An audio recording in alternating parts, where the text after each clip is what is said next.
নমস্কার, আমি সুনীতি। নতুন একটি ব্লগে তোমাদেরকে স্বাগত জানাই।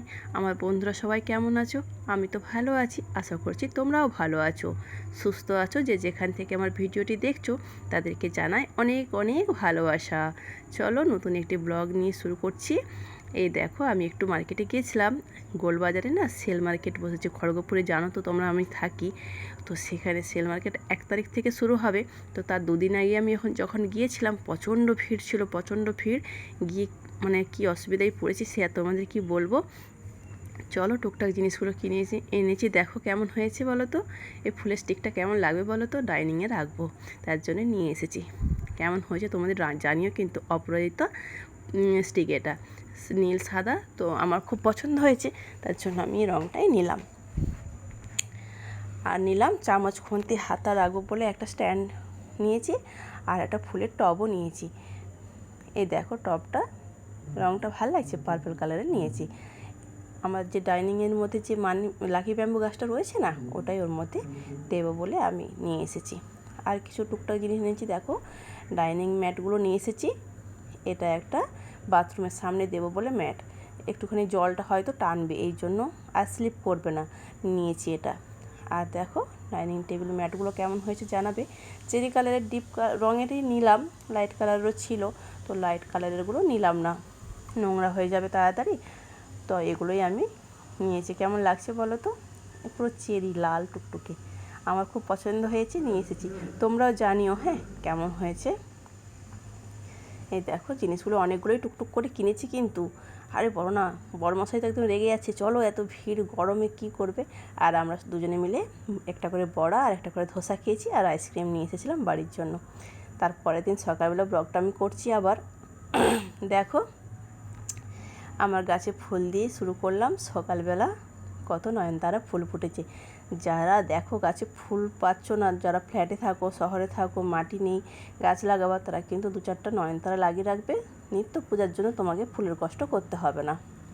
এই দেখো আমার ছাদের গোলাপ সুন্দরীদের দেখছো, খুব সুন্দর কিন্তু। আর বাইরে না নবরাত্রি বসেছে, পুজো 9 দিনব্যাপী পুজো চলবে।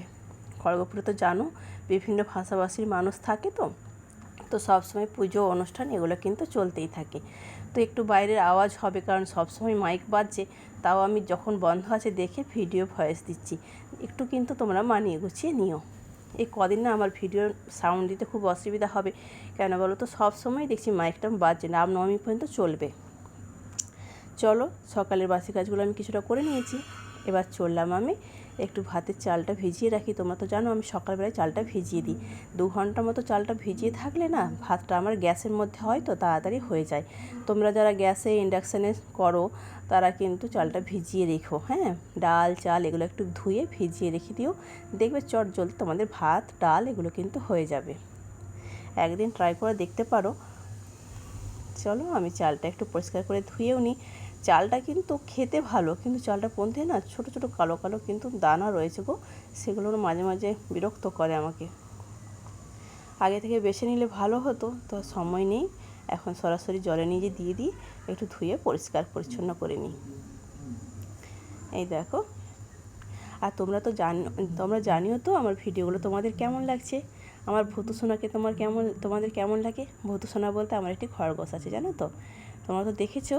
ও আমার ভীষণ প্রিয়, ভীষণ প্রিয়। এখন গরমের জন্য না ও একদম বাইরে থাকতে পারছে না, শুধু খাটের তলে থাকে, খাওয়া দাওয়া কম করছে জানো। ভূতু সোনাকে নিয়ে না আমার অনেকটা সময় কেটে যায়, কাজ করতেও হয়, ওকে নিয়ে ব্যস্ত হয়ে যায় মাঝে মাঝে।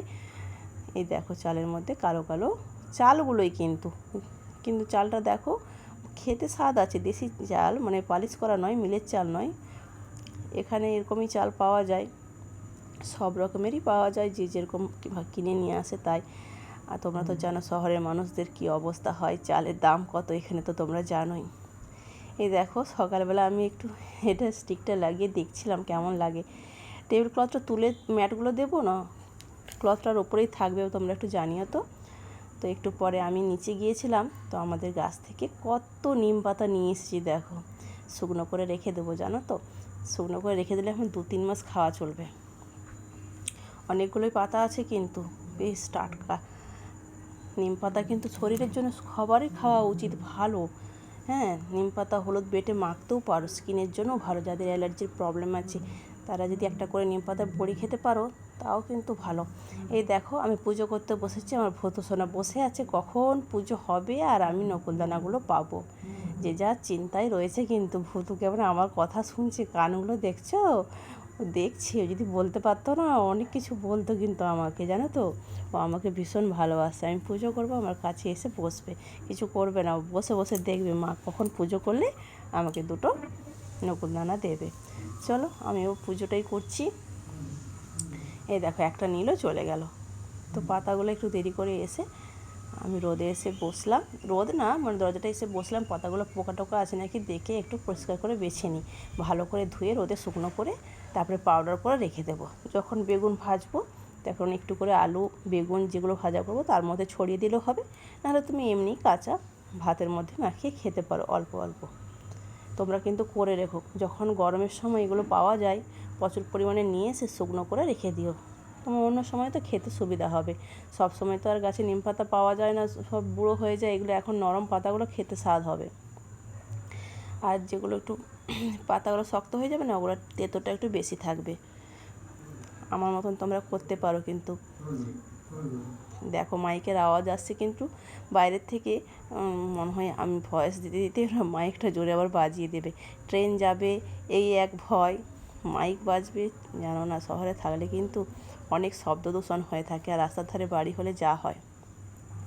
চলো এই টুলটার মধ্যে আমি জল ঝরতে দিয়ে যাই, তারপরে একটু বড় জায়গায় এসে মিলে দেবো। জলটা এখন ঝরুক, ঝুড়িটা আমি এখানে রেখে দিয়ে গেলাম। এবার চলে যাবো, চলো রান্না করি, রান্নাও তো করতে হবে। তো আগের দিনে এক আঁটি গিমা শাক করেছিলাম, আর এক আঁটি ছিল জানো তো, কালো জিরে আর কাঁচা লঙ্কা ফোড়ন দিয়ে আমি গিমা শাকটা আজকে আলু বেগুন পেঁয়াজ দিয়ে করে নিয়েছি। তারপর আমি মাছগুলো ভেজে নিচ্ছি। আজকে কিন্তু বেশি কিছু আমার রান্না নেই, তো একটু লাউ ডাঁটা আর আলু দিয়ে মাছের ঝোলটা পাতলা করে করবো। এই গরমের সময় কিন্তু আমি একটু হালকা পাতলা ঝোল করে খেতেই ভালোবাসি। তো আমরা কিন্তু লাউ ডাঁটা দিয়ে মাছের ঝোলটা করে নিয়ে খেতে ভালোবাসি বলে করেছি, তোমরা খেয়ে দেখতে পারো। আর এই পেঁপেটা না ভাতে দিলে ভালো হতো, তো আমি ভুলে গেছি। রান্না হয়ে যাওয়ার পর মনে পড়ছে পেঁপেটা যদি আমি একটু সেদ্ধ করে নিতাম। তো আমি কী করলাম, কুকারের মধ্যে দুটো সিটি দিয়েছি, একটু কেটেছি, কেটে চার টুকরো করে দিয়ে কুকারের সিটি দিয়ে দিয়েছি। তারপর রান্না হয়ে যাবার পরে লাইট জেলে আমি দেখছিলাম, মানে কেমন লাগছে বলো তো আমার ডাইনিংটা। তোমরা কিন্তু জানিও, প্লিজ জানিও। হ্যাঁ, অনেক করে তোমাদেরকে জিজ্ঞাসা করছি। আমি কালকে কিনে নিয়ে এসেছি, আমার ফুলের এই স্টিকটা আমার খুব পছন্দ হয়েছে। আর ম্যাটগুলো এর সঙ্গে কেমন লাগছে সেটাও জানিও। যদি বলো যে না ক্লথটা তুমি খুলে দিও, এমনি নর্মাল কাঁচের মধ্যে এটা দিয়ে দিও,